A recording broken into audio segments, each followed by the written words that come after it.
Trying to define yourself is like trying to bite your own teeth.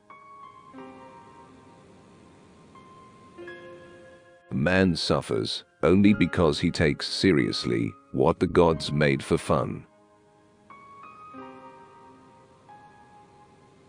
We seldom realize, for example, that our most private thoughts and emotions are not actually our own. For we think in terms of languages and images which we did not invent, but which were given to us by our society. The meaning of life is just to be alive. It is so plain, and so obvious, and so simple. And yet, everybody rushes around in a great panic, as if it were necessary to achieve something beyond themselves. This is the real secret of life.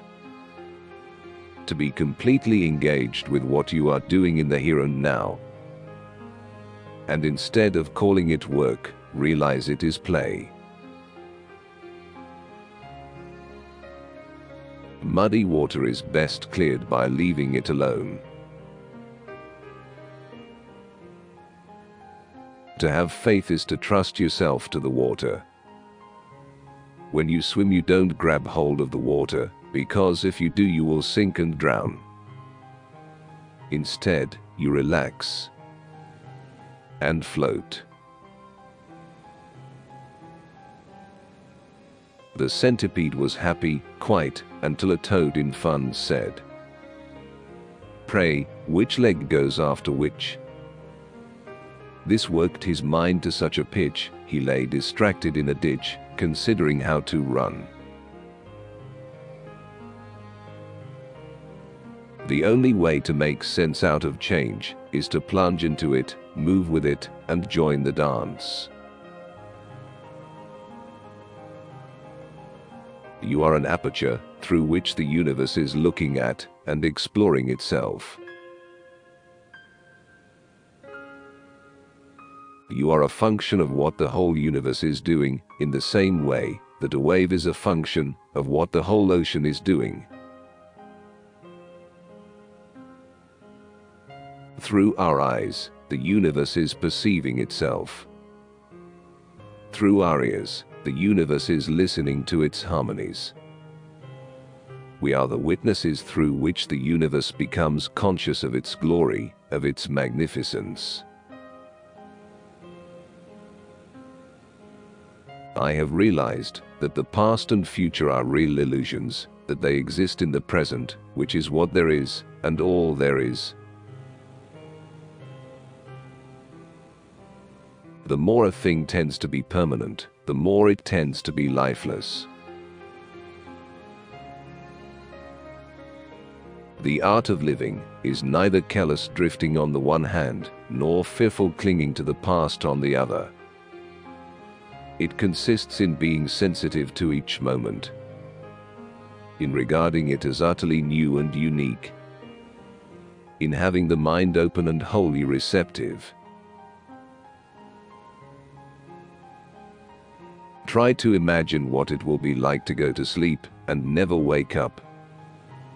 Now try to imagine what it was like to wake up having never gone to sleep. Things are as they are. Looking out into the universe at night, we make no comparisons between right and wrong stars, nor between well and badly arranged constellations. Problems that remain persistently insoluble should always be suspected as questions asked in the wrong way.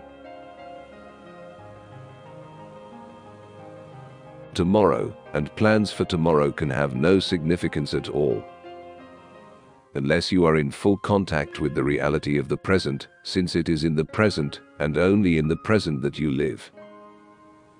There is no other reality than present reality, so that, even if one were to live for endless ages, to live for the future would be to miss the point everlastingly. A scholar tries to learn something every day. A student of Buddhism tries to unlearn something daily. Every intelligent individual wants to know what makes him tick, and yet is at once fascinated and frustrated by the fact that oneself is the most difficult of all things to know. We do not come into this world. We come out of it, as leaves from a tree.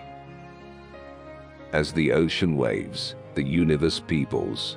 Every individual is an expression of the whole realm of nature, a unique action of the total universe. Life is like music for its own sake. We are living in an eternal now, and when we listen to music, we are not listening to the past. We are not listening to the future. We are listening to an expanded present. If happiness always depends on something expected in the future, we are chasing a will-o'-the-wisp that ever eludes our grasp until the future and ourselves vanish into the abyss of death. When we attempt to exercise power or control over someone else, we cannot avoid giving that person the very same power or control over us. If you say that getting the money is the most important thing, you'll spend your life completely wasting your time. You'll be doing things you don't like doing in order to go on living. That is to go on doing things you don't like doing, which is stupid. To remain stable is to refrain from trying to separate yourself from a pain because you know that you cannot. Running away from fear is fear, fighting pain is pain, trying to be brave is being scared. If the mind is in pain, the mind is pain. The thinker has no other form than his thought. There is no escape. One is a great deal less anxious if one feels perfectly free to be anxious, and the same may be said of guilt.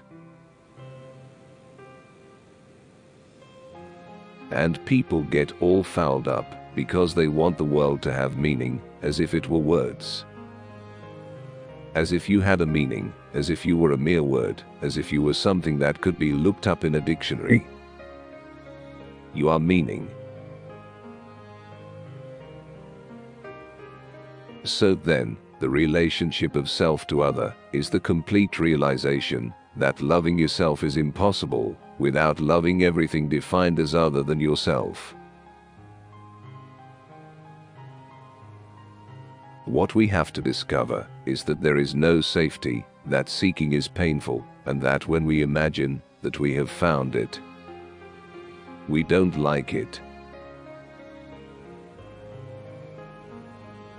If then, my awareness of the past and future makes me less aware of the present, I must begin to wonder whether I am actually living in the real world. Real travel requires a maximum of unscheduled wandering. For there is no other way of discovering surprises and marvels, which, as I see it, is the only good reason for not staying at home.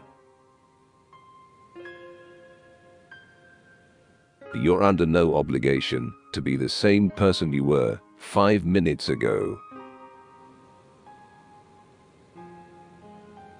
Paradoxical as it may seem, the purposeful life has no content, no point.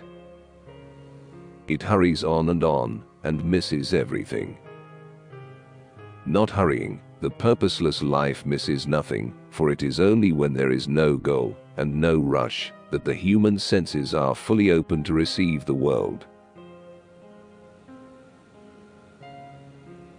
Words can be communicative only between those who share similar experiences.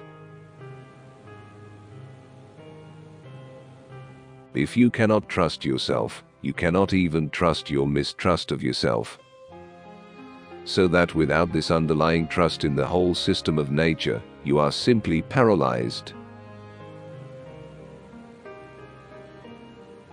I am what happens between the maternity ward and the crematorium.